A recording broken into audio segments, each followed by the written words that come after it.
વિદ્યાર્થી મિત્રો, આજે આપણે ભારતના વિવિધ સ્તરની જે સરકારોના અંદાજપત્રનો ખ્યાલ છે એ આપણે સમજીશું અને અંદાજપત્રની જે ખાધના પ્રકારો છે એ વિશે આપણે સમજીશું. પરંતુ પહેલાં આપણે જે લાસ્ટ લેક્ચરમાં સમજ્યા હતા કે જીએસટી શું છે, ક્યારે એની શરૂઆત કરવામાં આવી છે, એ આપણે યાદ કરી લઈએ.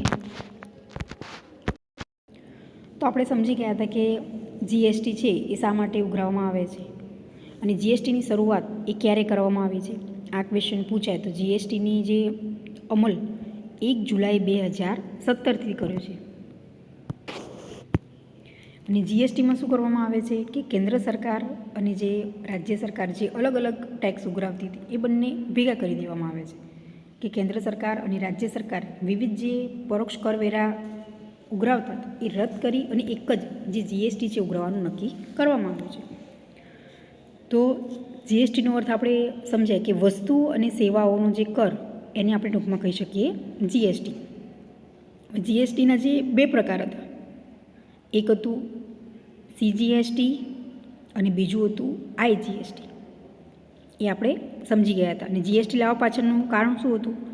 તો એક જ વસ્તુ ઉપર જે વધુ પડતા જે વેરાઓ હતા એ પ્રમાણ ઘટાડી અને એક જ વેરો કરવામાં આવ્યો.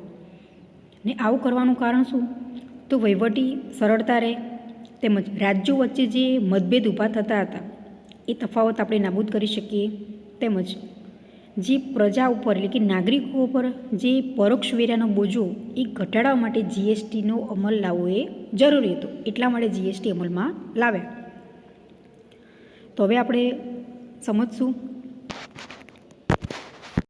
હવે આપણે આ ક્વેશ્ચન સમજવાનો છે કેવી રીતે એક્ઝામમાં પૂછાય કે કેન્દ્ર સરકારના અંદાજપત્રના જે વિવિધ ખાતાઓ વિશે સમજાવો. કે આપણે સમજી ગયા હતા કે મૂડી ખાતું હોય અને મહેસૂલી ખાતું હોય. એમાં આવક અને જે બીજું ખર્ચ કે શેમાંથી આપણને આવક થશે એ કઈ બાજુ આપણે ખર્ચ કરવાનો છે. તો આ પૂછાય તો કેન્દ્ર સરકાર છે એની આવકો કઈ છે અને એ કયા પ્રકારના ખર્ચ કરે છે. તો એ અહીંયા જુઓ લખેલું છે કે આવક બાજુ કઈ કઈ આવકો પ્રાપ્ત થશે અને ખર્ચ બાજુ આપણે કેવા કેવા પ્રકારના ખર્ચ કરીશું. મૂડી ખર્ચ પણ છે અને મહેસૂલી ખર્ચ બંને ખર્ચ અહીંયા દર્શાવ્યા છે. એટલે આ ક્વેશ્ચન પૂછે કે કેન્દ્ર સરકારના અંદાજપત્રના જે વિવિધ ખાતાઓ છે એ વિશે સમજાવો. તો સૌપ્રથમ આપણે સમજીએ કે જે મહેસૂલી ખાતું. તો મહેસૂલી ખાતામાં એક બાજુ આવક છે એટલે કે જમા બાજુ અને બીજું જે ખર્ચ હંમેશા ક્યાં લખવામાં આવે? ઉધાર બાજુને. આવક હોય એ બધી જ જમા બાજુ લખવામાં આવે. અહીં બંને વિગત આપેલી છે. એકાઉન્ટમાં તમે સમજી ગયા છો કે જે તે આપણે ખર્ચ કરીએ છીએ એ બધો જ ખર્ચ શું કરવામાં આવે? ઉધાર બાજુ દર્શાવવામાં આવે. ખર્ચ ખાતે ઉધાર થાય. અને જે આપણી આવક છે તો આવક આવે શું થશે? જમા બાજુ દર્શાવવામાં આવે. તો સૌપ્રથમ છે કે આવક આપણે પહેલાં સમજીએ તો કર આવક. તો કર આવક એટલે આપણે જે ટેક્સ ઉઘરાવીએ છીએ એમાંથી આપણને કઈ આવક થાય છે? કયા પરોક્ષ વેરા છે, કયા પ્રત્યક્ષ વેરા છે, અને જીએસટીમાંથી જે આપણને આવક પ્રાપ્ત થાય છે એ બધી જ આવક આપણે કઈ બાજુ લખવાની છે? તો જમા બાજુ. ખાસ યાદ રાખવાનું કયા ખાતામાં આવશે? મહેસૂલી ખાતામાં આપણે લખવાનું છે. કે જીએસટીમાંથી પ્રાપ્ત થતી આવક, પ્રત્યક્ષ કરવેરાથી પ્રાપ્ત થતી આવકો, એમ જ જીએસટી હેઠળ આવરી લેવાયેલ ના હોય એવી વસ્તુ પરના જે પરોક્ષ વેરાની આવક અને જે કેન્દ્ર શાસિત પ્રદેશોમાંથી જે પ્રાપ્ત વેરાની જે આવક, આ બધી જ આવક ક્યાં લખવામાં આવશે? જો કર આવકમાં. અને હવે આપણે બીજું સમજીએ નીચે કે કર સિવાયની કઈ કઈ આવકો છે. આ કઈ આવક થઈ? તો ટેક્સની આવક થઈ. હવે નીચે બીજું છે કે કર સિવાયની આવક. તો સૌપ્રથમ કે સરકારે આપેલા ધિરાણ પર મળનાર વ્યાજની આવક. અહીંયા જો ટેક્સની આવક નહીં, શેની છે? ધિરાણ આપેલું હોય છે એના પર જે આપણી આવક થાય છે તો શું આવશે? વ્યાજ આવશે, એની આવક. બીજું છે કે જાહેર ઉદ્યોગોમાંથી મળેલા નફા અને ડિવિડન્ડની આવક. આગળ છે કે જાહેર સેવા સુવિધાઓમાં પ્રાપ્ત થતી ફી અને દંડની રકમ, એટલે કે એમાંથી કઈ આવક પ્રાપ્ત થશે. અને વિદેશમાંથી પ્રાપ્ત થતું સહાયક જે અનુદાન. તો આ બધી જ આવકો કેવી છે? ટેક્સ સિવાયની આવક છે. હવે આપણે ખર્ચ જોઈએ કે આવક આપણને કઈ પ્રાપ્ત થશે? આપણે સમજીએ હવે ખર્ચ. ખર્ચમાં પણ બે ભાગ છે, એક આયોજિત અને બીજું છે બિન આયોજિત. તો સૌપ્રથમ છે કે જે બિન આયોજિત ખર્ચ એટલે કે વ્યાજની ચૂકવણી. એટલે કે સરકારે જે લીધું હોય, લોન લીધી હોય તો એ લોનનું શું કરવાનું છે? ચૂકવણી કરવાની છે. વ્યાજ આપણે ચૂકવણી, જેમ કે આપણે આવકમાં સમજ્યા હતા. તો સરકારે જે ધિરાણ પર મળનાર વ્યાજની આવક તે આપણી આવક છે. એ પ્રમાણે લોન લીધી હોય તો એ પર આપણે શું ચૂકવવું પડે? વ્યાજે ચૂકવવું પડે. બીજું છે કે જે સામાજિક સેવાઓ જેવી કે શિક્ષણ, સ્વાસ્થ્ય, વહીવટી, તો આ બધા ખર્ચ પાછળ જે આપણને સરકાર જે ખર્ચ કરે છે, આપણને ખ્યાલ જ છે કે સૌથી મહત્ત્વનું આરોગ્ય અને શિક્ષણ પાછળ એ ખર્ચ કરવામાં આવે છે. એમ જ જે વહીવટી કામ પાછળ પણ ખર્ચ થાય છે, પણ સૌથી અગત્યતા કોને આપવામાં આવે છે? શિક્ષણ અને જે આરોગ્ય. તો આ બધા ખર્ચ એ કેન્દ્ર સરકારે કરતા જોવા મળે છે. આગળનો ત્રીજો મુદ્દો છે કે આર્થિક સેવાઓ જેવી કે ખેતી, ઉદ્યોગ, વીજળી, વાહન વ્યવહાર, ટેકનોલોજી પાછળ, તો આના પાછળ પણ સરકાર ખર્ચ કરે છે. કે સૌથી વધારે ખેતી પાછળ ખર્ચ કરવાનો હેતુ શું? તો સારું એવું ઉત્પાદન જે ખેડૂતો છે એ કરી શકે. આગળ છે કે ઉદ્યોગોમાં જે કરવામાં આવે છે ખર્ચ, તો જે તે વ્યક્તિની જરૂરિયાત છે ઉદ્યોગ ધંધામાં, એમાં સરકાર શું કરે છે? જે લોન આપે છે, મદદ કરે છે. તો આ રીતે એના માટે પણ ખર્ચ સરકાર કરતી જોવા મળે. તેમજ રાજ્ય સરકાર અને કેન્દ્ર શાસિત પ્રદેશોને જે અપાતું અનુદાન અને સહાય. આગળ છે કે સંરક્ષણ પાછળ થતું ખર્ચ, સબસિડી આપે છે, પેન્શન અને પગાર વગેરે બધા જ ખર્ચા કેવા છે? જે બિન આયોજિત ખર્ચ છે, જેની કંઈ યોજના કરવામાં નથી આવતી, એ ખર્ચા કરવા કેવા છે? જરૂરી જ છે. આપણે જાણીએ છીએ કે જે સબસિડી સરકાર આપે છે, તો એનો મિનિંગ શું થશે? કે એટલી જે નાગરિકો, પ્રજાને શું થશે? રાહત થશે. આપણે જાણીએ કે જે ગેસ સિલિન્ડર છે તેમાં સરકાર સબસિડી આપે છે. તેનો અર્થ શું થયો? કે એટલી કિંમત એ જે તે નાગરિકે ઓછી ચૂકવવી પડે છે, અને એ ખર્ચ કોણ કરે છે? સરકાર કરે છે. તો આ એક પ્રકારની સારી એવી સુવિધા એ સરકાર પૂરી પાડે છે. તો આ બધા જ ખર્ચ કેવા છે? બિન આયોજિત ખર્ચ. હવે આપણે આયોજિત ખર્ચ જોઈએ કે જે યોજનામાં હોય જ ખર્ચ. સૌપ્રથમ કે ખેતી, ઉદ્યોગ, સિંચાઈ, સૂચના અનુસાર જે કરવામાં આવે છે, તેમજ જે પ્રસારણ થાય, ઉર્જા, ખનિજ, વાહન વ્યવહાર, અન્ય ક્ષેત્રો પાછળ જે થતો ખર્ચ, એ બધો યોગ્ય રીતે આયોજન દ્વારા જ કરવામાં આવે, યોજનાબંધ જ ખર્ચ કરવામાં આવે. અને આગળનું છે કે જે કેન્દ્ર અને રાજ્ય શાસિત જે પ્રદેશોને અપાતી જે સહાય, તો આ બધા પાછળ જે સરકાર ખર્ચ કરે છે એમનો હેતુ શું થવાનો છે? કે યોગ્ય રીતે પ્લાનિંગથી જ સરકાર એ વસ્તુ પાછળ ખર્ચ કરતી જોવા મળે. એટલે કે સરકારને આવક શેમાંથી થાય છે? ટેક્સમાંથી, અને ટેક્સ સિવાય પણ આવક મળે છે. એવી રીતે ખર્ચ પણ કેવા છે? કે જે અમુક ફિક્સ છે, અને અમુક જે ખર્ચ છે એ ચોક્કસ સરકારે કરવા એ કેવા છે? કમ્પલસરી, જરૂરી છે. હવે આપણે મૂડી ખાતું સમજીએ. આ આપણે મહેસૂલી ખાતું સમજ્યા. હવે મૂડી ખાતું આપણે જોઈએ કે મૂડી ખાતામાં પણ કેવા ખર્ચ છે અને કેવી આવકો છે. તો સૌપ્રથમ છે કે જે આવક, કે ઋણ વસૂલી, દેવાથી પ્રાપ્ત થતી આવકો, અન્ય આવક, દાખલા તરીકે વિમૂડીકરણમાંથી જે પ્રાપ્ત થાય એ આવક, અને નાની બચત યોજનામાંથી જે થતી આવક. તો આ બધા કેવી છે? આવકો લાંબા ગાળાની. આગળ છે કે જે ખર્ચ, કે ઋણની જે પુનઃ ચૂકવણી. બીજું છે કે અન્ય સરકારને જે અપાતા ધિરાણ પાછળનો થતો ખર્ચ, સામાજિક અને આર્થિક ક્ષેત્રમાં જે થતો મૂડી ખર્ચ, અને સંરક્ષણ ક્ષેત્રે થતો મૂડી ખર્ચ. મૂડી ખર્ચ એટલે શું? તો લાંબા ગાળા માટે જે ખર્ચ કરવામાં આવે છે. અને આવક પ્રાપ્ત થાય પણ કેવી છે? જે લાંબા ગાળાની છે. એટલે કે ખાસ કેન્દ્ર સરકારના જે આ ખર્ચનું આપણે વર્ગીકરણ છે એ આયોજિત અને બિન આયોજિત ખર્ચ તરીકે થાય છે. જ્યારે રાજ્ય સરકારના ખર્ચનું વર્ગીકરણ એ વિકાસલક્ષી અને બિન વિકાસલક્ષી થાય. ખાસ સમજો અહીંયા, કેન્દ્ર સરકારનું ખર્ચ છે એ શું કરવામાં આવે છે? કે આયોજિત અને બિન આયોજિત છે. જ્યારે રાજ્ય સરકારમાં વિકાસલક્ષી અને બિન વિકાસલક્ષી ખર્ચ તરીકે ઓળખવામાં આવે છે. વિકાસલક્ષી એટલે શું? તો એનાથી કેવી રીતે વિકાસ થાય છે? જે ખર્ચ કરવામાં આવે છે તે ચોક્કસ કેવો વિકાસ થાય છે? આર્થિક વિકાસને પ્રત્યક્ષ અને સીધો વેગ મળે છે. દાખલા તરીકે સિંચાઈની સગવડો જો સારી આપવામાં આવે તો સૌથી વધારે અનાજનું ઉત્પાદન થઈ શકે છે. અને બિન વિકાસલક્ષી ખર્ચ એટલે કે જે સીધો વિકાસલક્ષી બાબત પાછળ ખર્ચ ના થાય, પરંતુ પરોક્ષ રીતે લાંબા ગાળે અસર કરતો જોવા મળે છે. સીધી અસર ના થાય, ક્યારે જોવા મળે આપણને? લોંગ ટાઈમે એની અસર એ જોવા મળે છે. હવે આપણે બીજું સમજીએ કે જે રાજ્યના અંદાજપત્રના ખાતાઓ છે તેમાં મહેસૂલી ખાતામાં આવક અને ખર્ચમાં કેવા પ્રકારના ખર્ચ છે, અને મૂડી ખાતામાં કેવા પ્રકારના ખર્ચનો સમાવેશ થશે. તો સૌપ્રથમ છે કે જે મહેસૂલી ખાતું, જેમાં આપણે કેન્દ્ર સરકારમાં સમજી ગયા કે મૂડી ખાતું ને મહેસૂલી ખાતું છે, એવી જ રીતે રાજ્ય સરકાર છે એમાં પણ મૂડી ખાતું છે અને મહેસૂલી છે. એમાં આવક અને ખર્ચ, તો સરકારે કેવા પ્રકારના ખર્ચ કરવાના છે, કેવી પ્રકારની આવકો મળશે એમને.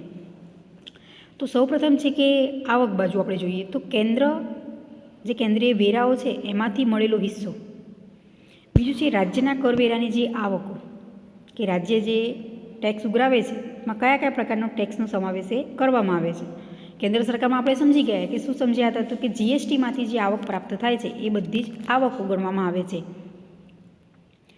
તેમજ કેન્દ્ર શાસિત પ્રદેશોમાંથી જે પ્રાપ્ત થતા ટેક્સ છે. અને અહીં સમજવાનું છે કે રાજ્યના અંદાજપત્રમાં કે રાજ્યના કરવેરાની આવકો છે. સૌપ્રથમ છે ખેતીની આવક પરનો જે કર જે હાલમાં લેવાતો નથી. શું કરવામાં આવે છે? ખેતીની આવક પરનો જે ટેક્સ એ ઉઘરાવવામાં આવતો નથી. બીજું છે જમીન મહેસૂલ, સ્ટેમ્પ ડ્યુટી, રાજ્યની આબકારી જકાત, વેચાણ વેરા, મૂલ્ય વૃદ્ધિ વેરો કરો, એન્ટ્રી ટેક્સ, લક્ઝરી ટેક્સ, મનોરંજનનો કર. તો આ બધાના સ્થાને શું કરવામાં આવે છે કે જીએસટીની આવક પ્રાપ્ત થાય છે. આ બધા ટેક્સ જે પહેલાં ઉઘરાવવામાં આવતા પરંતુ જીએસટીનો અમલ થયો 1 જુલાઈ 2017થી, એટલે કે જે બધા જ કરવેરાની જગ્યાએ શું લેવામાં આવે છે, જે જીએસટી ઉઘરાવવામાં આવે છે. કે જેમ કે મનોરંજન ટેક્સ છે, વેચાણ વેરો છે, રાજ્યની આબકારી જકાત, એ બધાને દૂર કરી અને જીએસટી છે એ ઉઘરાવવામાં એક ટેક્સ આવે છે. વાહન કર, વીજળી પરનો વેરો, આમ આ બધામાંથી રાજ્ય સરકારને શું થાય? આવક પ્રાપ્ત થાય છે. અને આગળ છે ત્રીજું કે જીએસટીમાંથી બાદ રખાયેલ વસ્તુ પરના જે પરોક્ષ વેરાની આવક તેમજ અન્ય આવક એટલે કે અનુદાન, ભેટ, એ બધાની આવક છે એ પણ મહેસૂલી ખાતામાં સમાવેશ કરવામાં આવે છે. હવે આપણે જોઈએ કે જે કેવા પ્રકારના ખર્ચ છે રાજ્ય સરકારના. તો સૌપ્રથમ છે વિકાસલક્ષી અને બિન વિકાસલક્ષી. જ્યારે આપણે કેન્દ્ર સરકારમાં સમજ્યા હતા તો શું હતું? ત્યાં ખર્ચ હતા, પરંતુ કેવા ખર્ચ હતા? તો આયોજિત અને બિન આયોજિત ખર્ચ. શોર્ટ ક્વેશ્ચનમાં પૂછાય કે કેન્દ્ર સરકારમાં કેવા પ્રકારના ખર્ચ છે? તો આયોજિત અને બિન આયોજિત. જ્યારે રાજ્ય સરકારમાં વિકાસલક્ષી અને બિન વિકાસલક્ષી ખર્ચ કરવામાં આવે છે. તો સૌપ્રથમ છે કે વિકાસલક્ષી ખર્ચ, કે સામાજિક સેવાઓ જેવી કે શિક્ષણ, આરોગ્ય, પાણી પુરવઠો, એટલે કે પાણી જે જરૂરી છે એ પૂરું પાડવું, તેમજ પછાત વર્ગોનું જે કલ્યાણ વગેરે પાછળ જે ખર્ચ થાય છે, આ બધો ખર્ચ કેવો? વિકાસલક્ષી, જો વિકાસ કરવા માટેનો ખર્ચ છે. બીજું છે કે આર્થિક સેવાઓ જેવી કે કૃષિ, ગ્રામીણ વિકાસ, સિંચાઈ, ઉદ્યોગ, પરિવહન, સંચાર, વિજ્ઞાન, ટેકનોલોજી, પર્યાવરણ વગેરે પાછળના ખર્ચ. તો આ બધા જ ખર્ચ કરવાનો હેતુ શું છે? તો વિકાસ કેવી રીતે થઈ શકે? જો શિક્ષણ પાછળ ખર્ચ સરકાર સૌથી વધારે કરે છે, એનો હેતુ શું? કે સારું શિક્ષણ મેળવશે તો દરેક જે બાળક છે એ સારું એજ્યુકેશન મેળવે છે તો એનો હેતુ આગળ જતાં સારી કમાણી કરી શકે એના માટેનો છે. કે ભવિષ્યમાં લાંબા ગાળાનું આયોજન સાથે સરકાર શું કરે છે? આ ખર્ચ વધારે છે કે દરેક વ્યક્તિનું શું થાય? સૌથી વધારે વિકાસ થાય. અને વિકાસ જો પોતાનો થાય છે તો એ સ્વાભાવિક રીતે દેશ માટે પોતે શું કરે છે? સૌથી વધારે ફાળો આપી શકે છે. એટલે કે આવક વધારે હશે તો ટેક્સ કેવો વ્યક્તિ ભરશે? વધારે. એટલે કે એ પાછળ સૌથી વધારે ખર્ચ કરવામાં આવે છે. હવે આપણે જોઈએ કે બિન વિકાસલક્ષી ખર્ચ એટલે કે સામાન્ય સેવાઓ જેવી કે વહીવટી સેવા, પેન્શન, નાણાકીય સેવા વગેરે પાછળ જે ખર્ચ, કે એમાં જુઓ કોઈ વિકાસનો હેતુ નથી. કોઈ વ્યક્તિને પેન્શન આપવામાં આવે છે, પેન્શન ક્યારે આપવામાં આવે છે? કે વ્યક્તિ જે નોકરી કરે છે એમાંથી નિવૃત્ત થઈ જાય છે, ત્યારબાદ એનું જીવન જીવી શકે એના માટે પેન્શન આપવામાં આવે છે. હવે એનાથી સરકારને કોઈ ફાયદો થવાનો છે? ના. કેમ? કે એ વ્યક્તિએ પોતે જે નોકરીનો સમયગાળો છે એ પૂરો કરી દીધો છે, પછી એનું જીવન જીવી શકે સારી રીતે એના માટે સરકાર શું આપે છે? એને પેન્શન આપે છે. તો એ ખર્ચનો સમાવેશ એ બિન વિકાસલક્ષી ખર્ચમાં કરવામાં આવે છે. આગળ છે કે જે અન્ય ખર્ચ એટલે કે સ્થાનિક સ્વરાજ્યની સંસ્થાઓને જે અપાતા જે અનુદાન, તો આ બધા ખર્ચનો સમાવેશ એ મહેસૂલી ખાતામાં કરવામાં આવે છે. હવે આપણે જોઈએ કે જે મૂડી ખાતામાં આવક કેવી છે અને ખર્ચ કેવા પ્રકારના છે. તો રાજ્યના મૂડી ખાતામાં આવક બાજુ અને ખર્ચ બાજુ કઈ કઈ વિગતનો સમાવેશ થાય? અહીંયા પણ જો ખર્ચમાં વિકાસલક્ષી અને બિન વિકાસલક્ષી ખર્ચ છે. તો સૌપ્રથમ છે કે જે જાહેર દેવું, કઈ આવકો પ્રાપ્ત થાય છે? તો રાજ્ય સરકારનું આંતરિક દેવું. બીજું છે કેન્દ્ર તરફથી મળતી જે લોન. આપણે કહી શકીએ કે રાજ્ય સરકાર છે એની મૂડી ખાતાની આવક કઈ? તો કેન્દ્ર સરકાર તરફથી જે મળતી લોન, પેશંગીઓ. બીજું કે અન્ય સરકારોને જે આપેલી લોન છે એની વસૂલાત, કે કોઈને ધિરાણ આપેલું છે તો એની જે આવક મળે છે એ લોન પરત કરે છે ત્યારે પણ મૂડી ખાતામાં એ જમા કરવામાં છે, એટલે કે સરકારની શું થશે, આવક જોવા મળે છે. આગળ છે કે ત્રીજું છે કે જે અન્ય મૂડી આવક, દાખલા તરીકે અહીંયા લખેલું છે કે મૂડી આવક છે ચોક્કસ, પરંતુ કેવી છે, તો અન્ય કે ડિસઇન્વેસ્ટમેન્ટમાંથી પ્રાપ્ત થતી મૂડી આવક, એટલે કે વિનિવેશીકરણમાંથી જે આવક પ્રાપ્ત થાય છે. એટલે ટૂંકમાં કેવું હોય તો મૂડી ખાતામાં જે લાંબા ગાળાની જે આવકો છે એ આપણે અહીંયા સમાવેશ કરી શકીએ.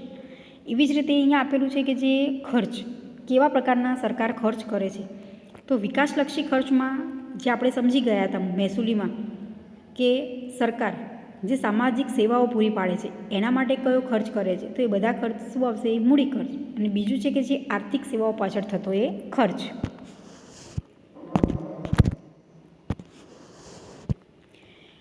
અને બિન વિકાસલક્ષી ખર્ચ એટલે કે સામાન્ય સેવાઓ પાછળ જે ખર્ચ કરવામાં આવે, તેમજ જે જાહેર દેવાની ચૂકવણી કરવામાં આવે, સરકારે જો કોઈ પણ પ્રકારની લોન લીધી હોય તે બધી જ લોનની ભરપાઈ કરવામાં આવે, તો એ બધું લાંબા ગાળાની જે લોન હોય એની ચૂકવણી કરવાની છે, બધી જ મૂડી ખાતામાં જે સમાવેશ.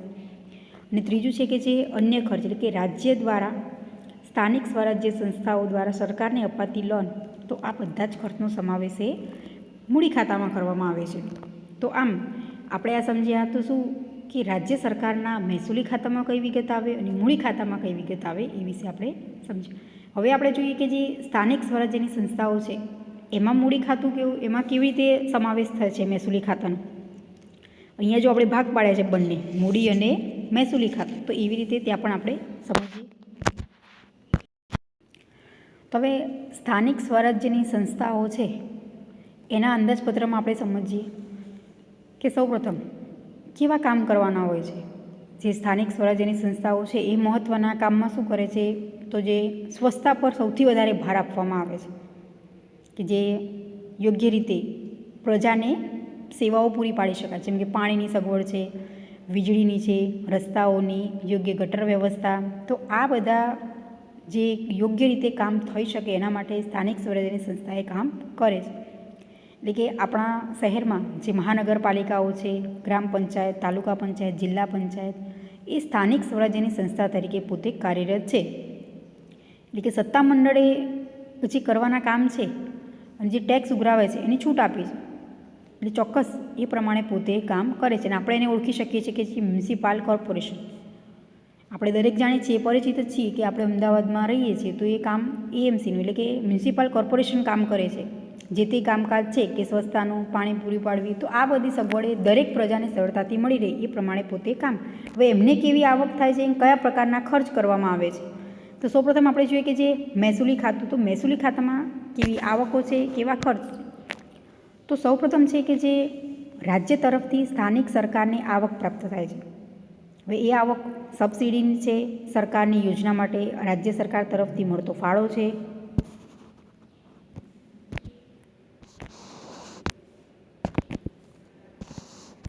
બીજું છે જકાત.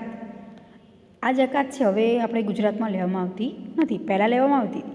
આગળ ત્રીજું છે કે જે મિલકત વેરો, આપણે જાણીએ છીએ કે આપણે જે પાણી વાપરીએ છીએ તો એનો ટેક્સ આપણે ભરવો પડે જ છે.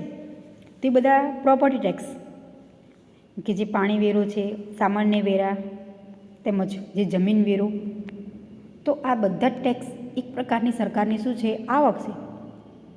મિનિંગ શું થયું કે આપણે જે વાપરીએ છીએ, વપરાશ કરીએ છીએ વીજળીનો, આ તે બધી જ પ્રકારનો જે સરકાર પોતે આપણને શું કરે છે, એક સહાય આપે છે, પણ સામે ટેક્સ પણ ઉઘરાવે છે. કે હા, આપણને જાણીએ કે એ ટેક્સનો જે ભાવ એ કેવો છે, સાવ રેટ ઓછો જોવા મળશે, કે સામાન્ય ટેક્સ હશે પણ આપણે ચૂકવવું કેવો છે, જરૂરી છે. અન્ય વેરા છે જેમ કે વાહન વેરો, મનોરંજન વેરો, શિક્ષણ વેરો, તેમજ વેરા સિવાયની આવક એટલે કે કાયદા મુજબ વસૂલ થયેલ આવક, મ્યુનિસિપાલિટીના માલિકીના મિલકત વપરાશની ફી, તેમજ જાહેર જગ્યા પર વસૂલ કરાયેલ ફી અને જાહેર સેવાના બદલામાં લેવાયેલી જે ફી. તો આમ સરકારે આ પ્રકારની શું થશે, આવકે પ્રાપ્ત થાય છે. આપણે જાણીએ છીએ કે આપણે જે ઘરમાં રહીએ છીએ તો એના પર પણ શું આવે છે, ટેક્સ આપણે ભરવો પડે છે. કે જેવું મકાનનું જે બાંધકામ એ પ્રમાણે ટેક્સ આવે. જે વ્યક્તિનું મોટું મકાન છે તેમાં મોટું જે ટેક્સ આવશે, ફાળવણી એ પ્રમાણે થશે, ગણતરી કે જેવું તમારું બાંધકામ છે જો નાનું મકાન છે તે પ્રમાણે તમારે ટેક્સ ભરવાનું થશે. એટલે કે જેવી તમારી જગ્યા, જેવું બાંધકામ છે, 2 માળનું છે, 3 માળનું, તો એ પ્રમાણે સરકાર પોતે શું કરે છે, યોગ્ય રીતે ગણતરી કરીને ફાળવણી કરે છે કે આ વ્યક્તિએ આટલું છે એ એમને મકાનનો ટેક્સ એ ભરવાનો છે. તો આ એક પ્રકારની સરકારની શું થશે, આવક જોવા મળશે, કે જે આપણે શું કરવામાં દર વર્ષે જ ચૂકવવામાં આવે છે. જે તમે ટેક્સ ભરો છો મકાનનો વેરો, એ તમારે દર વર્ષે જે ભરવાનો હોય છે. હવે જોઈએ કે કેવા પ્રકારના ખર્ચ થાય છે. આ આપણે આવક સમજ્યા. હવે ખર્ચમાં જોઈએ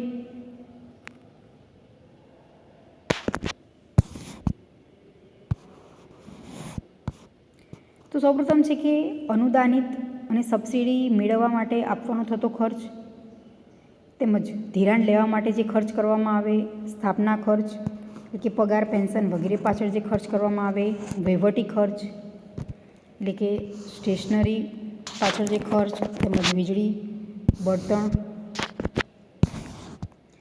મરામત, નિભાવ ખર્ચ અને સ્થાનિક સરકાર દ્વારા યોજાતા કાર્યક્રમો માટે જે થતો ખર્ચ.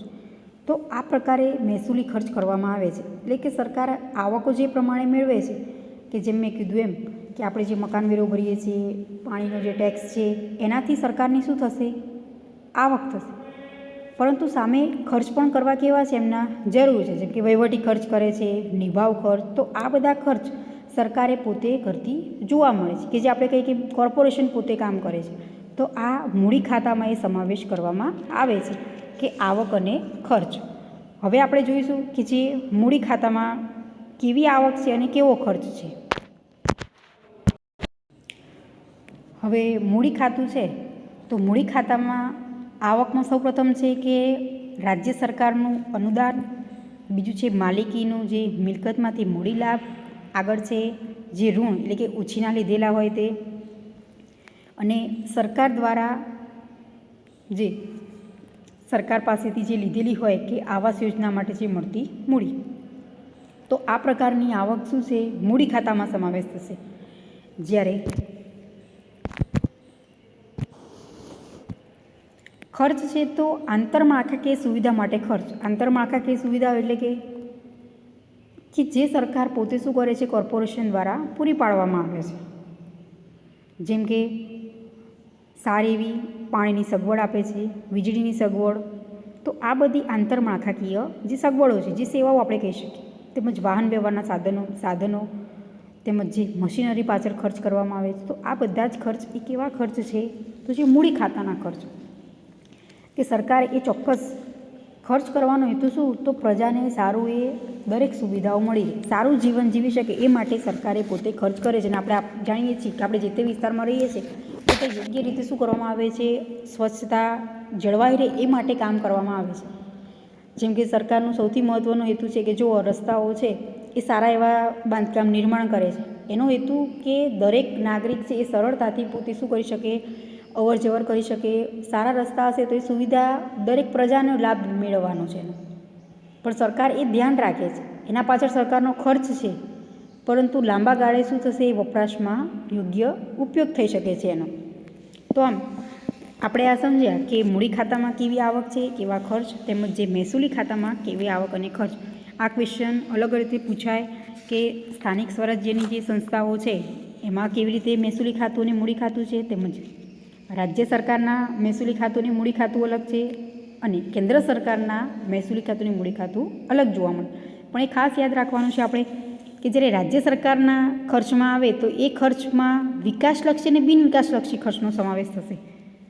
જ્યારે કેન્દ્ર સરકાર છે એ ખર્ચ કરે કેવો ખર્ચ છે, તો આયોજિત અને બિન આયોજિત ખર્ચ.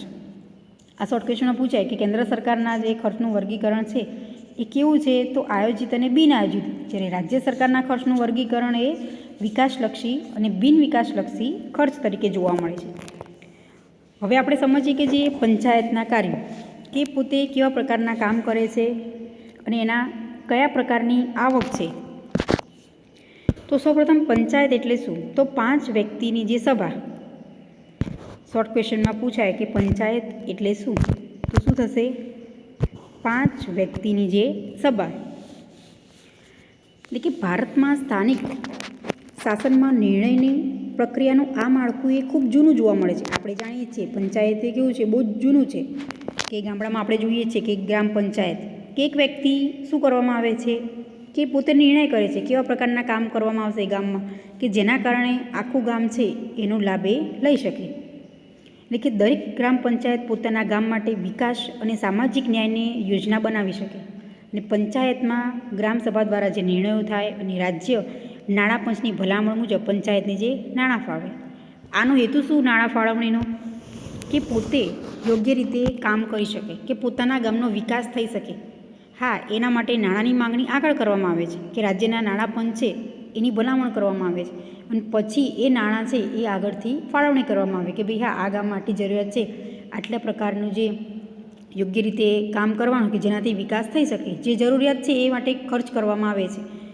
જેમ કે વીજળીની જરૂરી છે તો એ માટે ખર્ચ કરવામાં આવે. પાણીની સગવડ નથી કે યોગ્ય રીતે પાઇપલાઇન દ્વારા દરેક ગ્રામમાં જે રહે છે નાગરિકો એમને પાણી સરળતાથી મળી રહે. તો આ બધા પાછળ ખર્ચ થાય, પણ જે ખર્ચ કરવામાં આવે છે એ કોઈ પ્રજાના માથે નહીં, પરંતુ શું કરવામાં આવે છે, આગળથી સરકારે સહાય આપે છે અને એ પ્રમાણે કામ થતું જોવા મળે આપણને. એટલે કે પંચાયતી રાજના પંચાયતોને વધુ નાણાકીય મજબૂતી આપે છે અને વિકાસલક્ષી જે કાર્યો કરવામાં આવે છે એટલે કે વિકાસ કાર્ય માટે સીધા જ નાણાં એ જમા કરાવે છે. અને પંચાયતોના રાજ્ય દ્વારા જે સરકારનો આધાર છે એ ઘટ્યો છે. નાણાકીય સમૃદ્ધિ વધી છે એટલે કે નિર્ણયો લેવાની સ્વતંત્રતામાં વધારો જોવા મળે. એટલે કે પંચાયતમાં યોગ્ય રીતે પોતે કામ થઈ શકે કે નહીં એ જોવાનું યોગ્ય રીતે એ વ્યક્તિની ફરજ છે અને એ ફરજના અનુસંધાને આખા ગામનો વિકાસ એ થઈ શકે છે. હવે પંચાયતની જે આવકના સાધનો એમને કેવા પ્રકારની આવક થશે? તો સૌપ્રથમ છે કે બંધારણ માન્ય અને સરકાર જે મંજૂરી આપી હોય તેવા સ્થાનિક વેરાની આવક છે, તેમજ કેન્દ્ર સરકાર દ્વારા મળતું સીધું અનુદાન કે પંચાયત છે એમને કેન્દ્ર સરકાર શું કરે છે, સીધી જ રીતે જે અનુદાન ફાળવણી કરે છે કે યોગ્ય રીતે વિકાસ થઈ શકે ગામનો. તેમજ રાજ્યની વિવિધ યોજનાઓના અમલ માટે પંચાયતને જે ફળવાતા નાણાં કે જે યોગ્ય રીતે ચોક્કસ કે આ ગામમાં આટલી સુવિધા નથી અને એનો વિકાસ કરવા માટે જો એ યોગ્ય રીતે કામકાજ કરે છે, લેખિતમાં મંજૂરી આપી હોય તે પ્રમાણે શું કરવામાં આવે, એમને નાણાંએ ફાળવણી કરવામાં આવે છે અને પોતે યોગ્ય રીતે વિકાસ કરી શકે. તેમજ આગળ છે કે જે પંચાયતના જે કાર્યો છે કે એમને કેવા કામ કરવાના છે, તો પંચાયતોએ મૂળભૂત રીતે જાહેર સફાઈ, આરોગ્ય, પાણીની સુવિધા, રસ્તા વગેરેનું કામ એ કરવાનું હોય છે. ખાસ આ શોર્ટ ક્વેશ્ચનમાં પૂછાય કે પંચાયતના કાર્યો કયા કયા છે, કેવા પ્રકારના કામ કરવાના? તો યોગ્ય રીતે જે તે જગ્યાએ સ્વચ્છતાનું કામ કરવાનું, તેમજ આરોગ્યની સુવિધા પૂરી પાડવાની છે. પાણીની સગવડ, જો નથી ગામમાં પાણી આવતું તો યોગ્ય રીતે એનો ઉપાય કરવાનો છે કે કેવી રીતે દરેક પ્રજા છે એને આ સગવડ પૂરી પાડી શકીએ. તેમજ પાક્કા રસ્તાઓ છે એના માટે પણ સરકાર શું કરે છે, નાણાંએ ફાળવણી કરે છે. હાલ આપણે જોઈએ કે પહેલાંના જમાનામાં એકદમ સાવ રેતના રસ્તા હતા આપણે કહી શકીએ, પણ હાલ દરેક ગામડામાં કેવા રસ્તા જોવા મળે આપણને, પાકા રસ્તા. તો આ પાકા રસ્તાનો હેતુ કોનો છે, તો સરકારનો છે કે દરેક વ્યક્તિ છે સારું જીવન જીવી શકે. એટલે કે દરેક ગામડામાં પણ તમે જોઈ શકો છો કે પાણીની સગવડ, લાઇટની સગવડ તેમજ રસ્તાઓની સુવિધાઓ પણ પૂરી પાડવામાં આવે છે. તો આમ પંચાયત પોતે રજૂઆત કરે છે સરકાર સમક્ષ, પછી એ નાણાંની ફાળવણી કરવામાં આવે છે. તો આ રીતે પંચાયતના જે કાર્યો છે. હવે આપણે જોઈએ કે જે અંદાજપત્રની જે ખાધ છે એના જે પ્રકારો, તો અંદાજપત્ર છે એની જે ખાધના પ્રકારો, આ ક્વેશ્ચન રીતે પૂછાય કે અંદાજપત્રની ખાધના પ્રકારો વિશે સમજાવો. 4 પ્રકાર છે એના જે ખાધના: મહેસૂલી ખાધ, અંદાજપત્રની ખાધ, રાજકોષીય ખાધ અને પ્રાથમિક ખાધ. આ 4 છે. હવે આપણે વિસ્તૃતમાં સમજીએ. આમ તો અંદાજપત્ર છે એ સંતુલિત અને અસંતુલિત હોય છે. એટલે કે અસંતુલિત અંદાજપત્ર એટલે શું, તો પુરાંતવાળું હોય કે ખાધવાળું હોઈ શકે. અસંતુલિત અંદાજપત્ર આપણે કોને કહી શકીએ કે જે પુરાંતવાળું પણ હોઈ શકે અને ખાધવાળું પણ હોઈ શકે. હવે સૌપ્રથમ મહેસૂલી ખાધ એટલે શું, કોને આપણે મહેસૂલી ખાધ કહી શકીએ? ખાધ એટલે તો શું આપણે જાણીએ છીએ કે નુકસાન. ખાધ એટલે શું થશે, એક પ્રકારનું જે નુકસાન છે. તો સૌપ્રથમ મહેસૂલી ખાધ એ એવી ખાધ છે કે જેમાં આવક કરતાં ખર્ચ એ વધી જાય છે. સમજો ખાસ, મહેસૂલી ખાધ એટલે કે આવક કરતાં ખર્ચનું પ્રમાણ વધી જાય ત્યારે આપણે કહી શકીએ કે મહેસૂલી ખાધ છે. એટલે કે અંદાજપત્રમાં મહેસૂલી આવક કરતાં મહેસૂલી ખર્ચ જ્યારે વધે છે તો એને આપણે કહી શકીએ મહેસૂલી ખાધ. અને આ ખાધ એવું દર્શાવે કે રાજ્યના ચાલુ ખર્ચ ચાલુ આવક કરતાં જે વધારે છે, એટલે કે આવક કરતાં ખર્ચનું પ્રમાણ એકંદરે કેવું છે, વધારે છે. તેમજ મૂડી ખાતાની આવકમાંથી આ ખાધ ભરપાઈ કરવાનો પ્રયત્ન કરવામાં આવે છે. અને હિસાબની દ્રષ્ટિએ આવી ખાધ તંત્રની નીચી કાર્યદક્ષતાએ દર્શાવે છે કે આ કેવું છે, અયોગ્ય છે. આમ તો આપણે જાણીએ છીએ કે આવક વધારે હોવી જોઈએ, પરંતુ આવક કરતાં ખર્ચનું પ્રમાણ કેવું થાય છે, વધી જશે. અને જ્યાં વધે છે તો એ મહેસૂલી ખાધ એ દર્શાવે છે. હવે આપણે અંદાજપત્રની ખાધ કોને કહી શકીએ? તો અંદાજપત્રમાં એ બે ભાગ છે કે મૂડી ખાતું છે અને બીજું છે મહેસૂલી ખાતું. તો જ્યારે મહેસૂલી અને મૂડી ખાતાની કુલ આવક કરતાં મહેસૂલી અને મૂડી ખર્ચ વધારે હોય, ખાધ એટલે હંમેશા યાદ રાખવાનું કે નુકસાન જ છે, એટલે કે આવક કરતાં ખર્ચનું પ્રમાણ કેવું હશે, વધારે જોવા મળશે. ફરીથી કહું છું કે મહેસૂલી અને મૂડી આવક કરતાં મૂડી અને મહેસૂલી ખર્ચ જ્યારે વધારે જોવા મળે છે તો એને આપણે કહી શકીએ કે અંદાજપત્ર છે એ ખાધવાળું કહી શકીએ, કે અંદાજપત્ર એક ખાધ આપણે કહી શકીએ. ટૂંકમાં કેવું હતું એટલું કહી શકીએ આપણે કે જે આવક કરતાં ખર્ચ વધારે છે, પરંતુ કેવી આવક? તો મહેસૂલી અને મૂડી આવક કરતાં મહેસૂલી અને મૂડી ખર્ચ વધે છે, ત્યારે એને કહી શકીએ આપણે અંદાજપત્રીય ખાધ કહી શકીએ. હવે આ એક શોર્ટ ક્વેશ્ચનમાં પણ પૂછાય કે અંદાજપત્રની ખાધ એટલે શું, મહેસૂલી ખાધ એટલે શું, પ્રાથમિક ખાધ એટલે શું, તેમજ જે રાજકોષીય ખાધ એટલે શું. અને આખો ક્વેશ્ચન પૂછાય તો અંદાજપત્રની ખાધના પ્રકારો સમજાવો. તો કેન્દ્ર સરકાર અંદાજપત્રીય ખાધ પૂરી કરવા માટે રિઝર્વ બેંક પાસેથી ઉપાડ કરે છે, જેને આપણે ખાધ પુરવણી કહેવામાં આવે છે. કે રાજ્ય સરકાર અંદાજપત્રની ખાધ પૂરવા માટે કેન્દ્ર સરકાર પાસેથી જે અતિરિક્ત ઉપાડે કરે, એટલે આપણે કહી શકીએ એને ઓવરડ્રાફ્ટ, કે શું કરવામાં આવે છે, કેન્દ્ર સરકાર પાસેથી ઉપાડ કરવામાં આવે છે. હવે બીજું આપણે જોઈએ આગળ છે કે જે બે સમજ્યા મહેસૂલી અને અંદાજપત્રીય. હવે રાજકોષીય ખાધ, તો રાજકોષીય ખાધ કોને કહી શકીએ? એ પણ એક પ્રકારનું નુકસાન જ છે કે રાજ્ય બજારમાંથી જે નાણું મેળવે છે, એટલે કે જે ધિરાણ મેળવે છે, તેને મૂડી ખાતાની આવક પણ કહેવાય. એટલે કે વાસ્તવિક વ્યવહારમાં એ પણ શું છે, એક પ્રકારનું જે દેવું જ છે. ફરીથી કહું છું કે રાજ્ય બજારમાંથી જે નાણું મેળવે છે, જે ધિરાણ મેળવે છે, એ શું છે, મૂડી ખાતાની આવક કહેવાય. અને વાસ્તવિકમાં પણ એ દેવું છે, એટલે કે રાજ્યની અંદાજપત્રીય ખાધ સરકારે બજારમાંથી મેળવેલું દેવું, એ બંનેનો સરવાળો છે એને આપણે રાજકોષીય ખાધ કહેવામાં આવે છે. કોને કહી શકીએ? તો સરકારની જે અંદાજપત્રની ખાધ છે, કે જે આપણે સમજી ગયા અંદાજપત્રની ખાધ એટલે કે જેમાં મૂડી અને મહેસૂલી આવક કરતાં ખર્ચનું પ્રમાણ કેવું છે, વધારે છે. અને સરકારે બજારમાંથી જે મેળવેલ દેવું, એ બંનેનો સરવાળો જે વધારે હોય એને આપણે કહી શકીએ રાજકોષીય ખાધ. એટલે કે રાજકોષીય ખાધ એ અંદાજપત્રની ખાધ કરતાં પણ વધુ છે. તો રાજકોષીય ખાધ એટલે શું? તો કુલ ખર્ચ માઇનસ જે કુલ આવક. શું કરવામાં આવે છે રાજકોષીય ખાધમાં? કુલ ખર્ચ માઇનસ જે આવક બાદ કરવામાં આવે છે. અથવા એવું પણ કહી શકીએ કે અંદાજપત્રની ખાધ પ્લસ બજારમાંથી જે મેળવેલ દેવાની જે રકમ. અને આગળ આપણે સમજીએ કે જે પ્રાથમિક ખાધ. તો પ્રાથમિક ખાધ કોને કહી શકીએ?